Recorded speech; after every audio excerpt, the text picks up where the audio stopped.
It is my pleasure to welcome Jeremy Jones to the Society this evening. Mr. Jones runs a consultancy based in Oxford. He is also Senior Associate Member at the Oxford Centre for Islamic Studies and was a Research Fellow at Harvard's Kennedy School between 2004 and 2007. His book Negotiating Change, New Politics in the Middle East, published in 2006, anticipated the Arab Spring.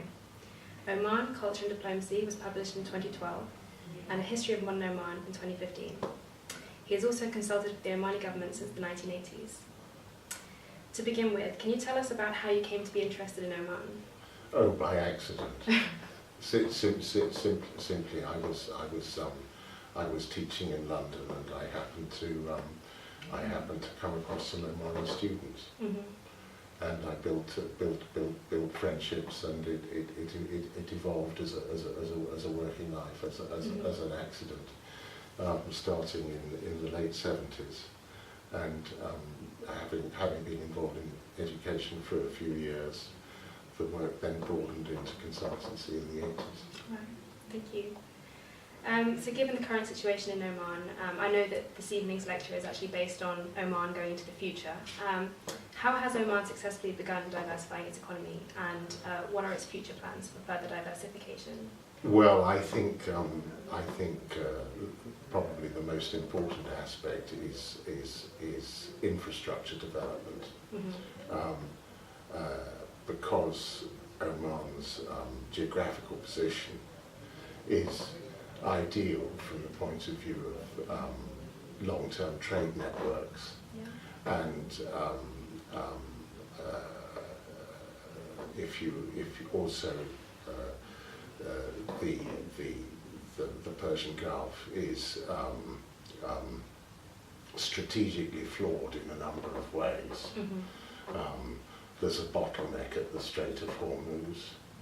It's shallow, and the littoral of the Persian Gulf has had in quite recent times had very serious military conflicts and political instability. And this means that access for the region to the ocean is incredibly important, and that's something that Oman can offer. Yeah. And then alongside that, there's the Chinese One Belt, One Road initiative, and the development of the port of Gwadar. And just to give you one sort of futuristic example, if you imagine goods manufactured in Western China, at the moment to get them to European markets is a journey of about 19,000 kilometers out to the Chinese coast, and then all the way around Southeast Asia by sea and so on and so forth back to Europe. That's 19,000 kilometers. If instead Chinese goods were taken by train to Gwadar on the coast of Pakistan, and then shipped across the Sea of Oman to Dhaka, where there's a huge new development beginning in Oman, which will one day, maybe not for a long time, but one day will be linked by rail all the way to Europe. That journey for Chinese goods to market is 9,000 kilometers, less than half the current journey time. So the economic significance of this is absolutely enormous, and I think that's the key to Oman's long term. But there are many other aspects. Oman has a huge coastline. There is simply massive scope for tourism. You could develop beach tourism down at Dhaka without really impacting the social fabric of the country very much at all. You just have to look at a map to see there's plenty of room to do that. And so I think tourism is very important, and then of course there's all the peripheral activity associated with trade, logistics, IT, business services.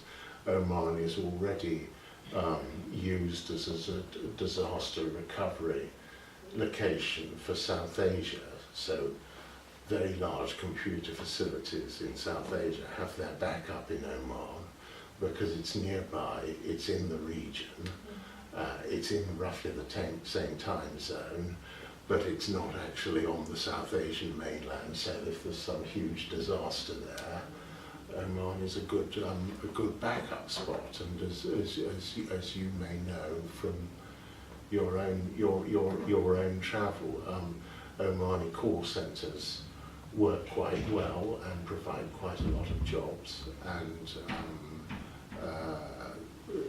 then also there's what's called the blue economy, all the activity associated with the sea, including fisheries. So there is enormous potential for diversification. I mean, I could continue for quite a long time on the topic, and probably this evening we'll go into a bit more detail. Yeah. But yes, there's enormous scope. It does take a long time though. Yes. And following on from what you've been saying, looking to the future, do you think Oman will be focusing on regions like the East, like China? Yes. Or more on its own kind of region, like the GCC countries? Well, both, I think. Mm-hmm. Both. But there is a strategic look east. Right. That is particularly pertinent in relation to China, and you just have to look at the destination for Omani oil. Mm-hmm. In most of it, I think goes to China, and after China it's South Korea and Japan. Yeah. So that's simply a fact of trade. Mm-hmm. And of course most manufactured goods are coming the other way. Yes. And given the proposals to implement an Omanization plan, how has this affected any changes that have already taken place or are planned within the Omani education system? I'm not an expert on education. I think the most important issue to have in mind is that, of course, Omani education over the last 40, 50 years has come from a very, very low base. Yeah. Rates of illiteracy and so on 50 years ago were are about the highest in the world. Right. And in 2001, the World Bank published a report about the Oman education system in which they described the progress that had been made in the previous 30 years as, and I'm quoting this verbatim, as massive and unprecedented. So an enormous amount of progress has been made. It doesn't mean that the education system is perfect, and it doesn't mean that it's got a lot further to go. Mm-hmm. But the point I think that we should take on board is that it's really come an enormous long way. Yeah. But I'm sure there's still a lot of work to do. One fact I picked up recently from a very authoritative source is that Oman has 26,000 educational administrators. Finland, a country with roughly the same population, manages with 500. So there's obviously, that's an example of an issue. Yeah. And there are bound to be issues, but we have to be deeply respectful of the enormous progress that's been made, as recognised by the World Bank report that I cited. Mm-hmm. And in terms of Oman's neighbours, the GCC countries, how do they perceive Oman, and how is this likely to change in the coming decades? I'm not sure that it's going to change. Mm-hmm. Of course, the other GCC countries are broadly wealthier, which is a very big difference. But as I began, the other GCC countries don't have access to the ocean, and so the various members of the GCC bring different qualities to the party, and political development is not straight line. So, for example, I recall about 3 years ago there was quite a lot of talk about a GCC union, and there was some enthusiasm for that in other parts of the GCC. There was certainly not enthusiasm for it in Oman, and that was made clear. And it, as an issue, it seems to have rather faded away. Mm-hmm. So. So who knows that the GCC will go on, and of that I have absolutely no doubt at all, and I no doubt at all that Oman will continue to be an active member of the GCC. Mm-hmm. And in terms of Oman's relationship with Iran, how much is this a relationship that is based entirely on diplomacy? Does it extend deeper than that, for example, in trade opportunities, cultural exchange, and is this likely to continue to deepen over time? Yes, I think it'll deepen over time, and I think it's an absolutely key tenet of Omani foreign policy, that neighbours are neighbours. Mm-hmm. So I think the Omani view is that Persia is Persia, whether it's the Shah's Persia or the Islamic Republic of Iran. Persia's Persia, and there have to be good relations. It's part of ensuring a secure and stable environment. Mm-hmm. And how does that relationship manifest itself at the moment? Well, there's intensive political cooperation, and for example, in the diplomacy in relation to the war in Yemen, I believe the Omanis are highly valued interlocutors by a number of the parties, and that's important and active. Yeah. Speaking of something a bit different now, given the prominence of religious sectarianism in the wider region, what has Oman done differently to largely avoid this issue? Well, yeah, this is a really interesting one.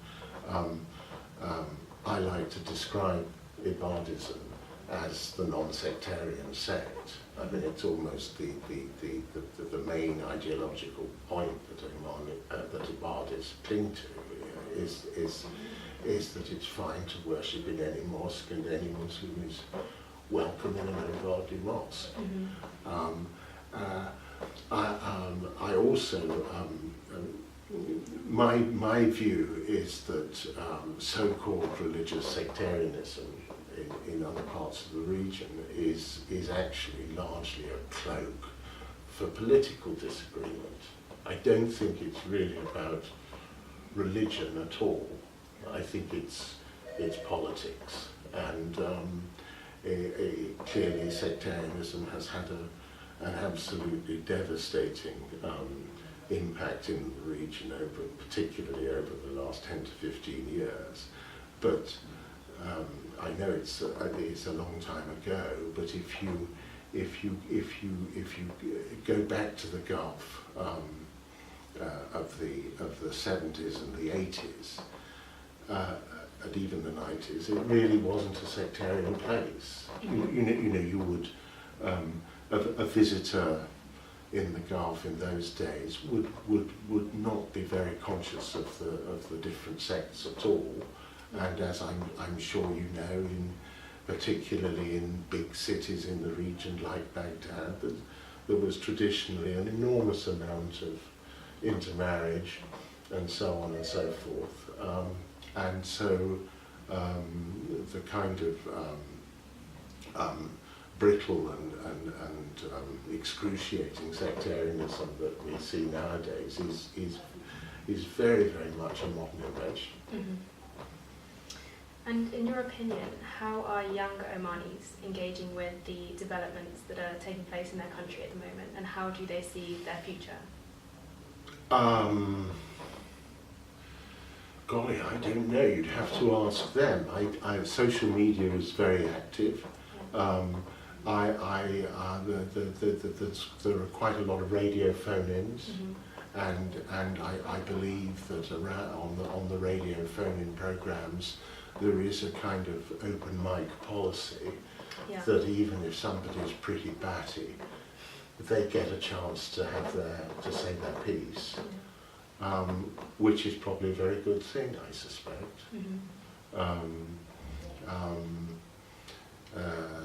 There's interesting stuff for the youth to get to grips with in